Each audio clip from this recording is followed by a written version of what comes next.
اگر کفر و کذب ہی کرتے ہو تو یہ جو قرآن تمہارے دونوں ہاتھوں کے درمیان ہے اس میں تمہارا انجام لکھا ہوا ہے، اس میں کھول کھول کر واضح کر دیا۔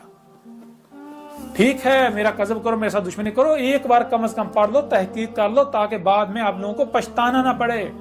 اگر آپ کو یہ لگتا ہے کہ میں آپ کی منتیں کر رہا ہوں، سوچتے رہو، مجھے کیا فرق پڑے گا، اور میں تو آپ لوگوں کا بھلا چاہ رہا ہوں، کیونکہ کل کو آپ گڑ گڑاؤ گے، چلاؤ گے، چیخو گے، رو گے، تب پچھتانے کا کوئی فائدہ نہیں ہوگا۔ آج تمہارے پاس وقت ہے، تمہیں عقل کس نے دی ہے، آنکھیں، یہ صلاحیتیں کس نے دی؟ اللہ نے دی ہے نا۔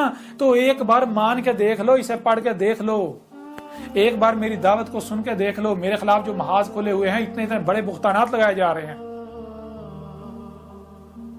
کہتے ہیں جی، یہ کہتا ہے جی محمد نبی نہیں تھا، محمد رسول ہی نہیں تھا، اسے پڑھو، کذاب ثابت کرو مجھے، میں نے کب کہا؟ یہ تم مومن ہو؟ جھوٹ بول رہے اتنے بڑے، کہتے ہیں ہم محمد سے بڑی محبت کرتے ہیں، حب کرتے ہیں۔ جھوٹے مکار ہو تم لوگ، بہتانات باندھ رہے ہو۔ جو محمد کی ایک ایک بات کو سچ ثابت کر رہا ہے، تم اس کے اوپر فتوے لگا رہے ہو، کس کے ساتھ دشمنی کر رہے ہو؟ میں نے کہا محمد تمہارا رسول نہیں، کیوں؟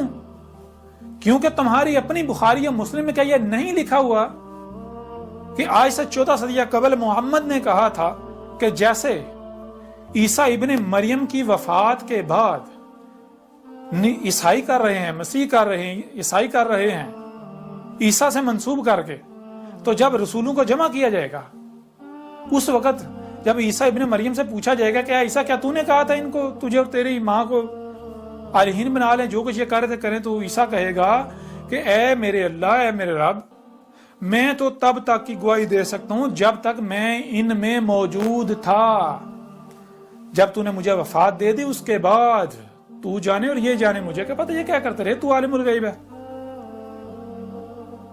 میں تو تب تک گواہی دوں گا جب تک میں ان میں موجود تھا۔ محمد نے کہا تھا میں بھی بالکل یہی کہوں گا، جب مجھے بھی بلایا جائے گا تو میں بھی کہوں گا اے میرے رب، میں تو اس وقت تک کی گواہی دوں گا جب تک میں ان میں موجود تھا، جن میں میں موجود ہی نہیں تھا تو نے جب مجھے وفات دے دی، اس کے بعد یہ کیا کرتے رہے مجھ سے منسوب کر کے، کیا کہتے رہے، یہ تو جان اور یہ جانے، میں بری ہوں ان سے، میں نے ان کو ایسا کچھ نہیں کہا تھا۔ اور اسی قرآن میں اللہ نے واضح کر دیا، اللہ نے قدر میں کر دیا کہ جو قوم ہوتی ہے اسی قوم سے انہی کی زبان میں رسول بیس کیا جاتا ہے۔ کیوں؟ تاکہ حق کھول کھول کر واضح کر دیا جائے، تاکہ کل کو کوئی یہ بہانہ نہ بنا سکے کہ ہمیں بات کی سمجھ نہیں آئی تھی۔ کیونکہ اسی قرآن میں اللہ نے کہا ہے کہ اگر ہم غیر زبان میں رسول بھیجیں تو کل کو جب ہم حساب لیں گے کہ تم نے پھر بھی فساد کیا، تو ہر کسی کے پاس بہانہ ہو گیا، اللہ ہماری زبان اردو تھی، ہماری زبان پنجابی تھی، تو نے رسول عربوں کی زبان میں بھیج دیا، غیر زبان میں بھیج دیا۔ آج حساب کس چیز کا؟ اگر ہمیں بات سمجھانی تھی تو ہماری زبان میں بھیجتا۔ میری تو ایک ایک بات کی تصدیق اس قرآن میں موجود ہے، جو تمہارے دونوں ہاتھوں کے درمیان ہے۔ میرے اوپر فتوے لگا رہے ہو، دشمن کس کے ساتھ کر رہے ہو؟ اللہ کا رسول کے ساتھ کر رہے ہو۔ آج تمہارے سامنے کوئی کذاب نہیں بیٹھا ہوا، اللہ کا رسول بیٹھا ہوا ہے، کرو مقابلہ۔ کہتے تھے نا کوئی رسول نہیں، کوئی رسول نہیں، کوئی بشیر نہیں، کوئی نذیر نہیں، لو اب بھاگ گیا۔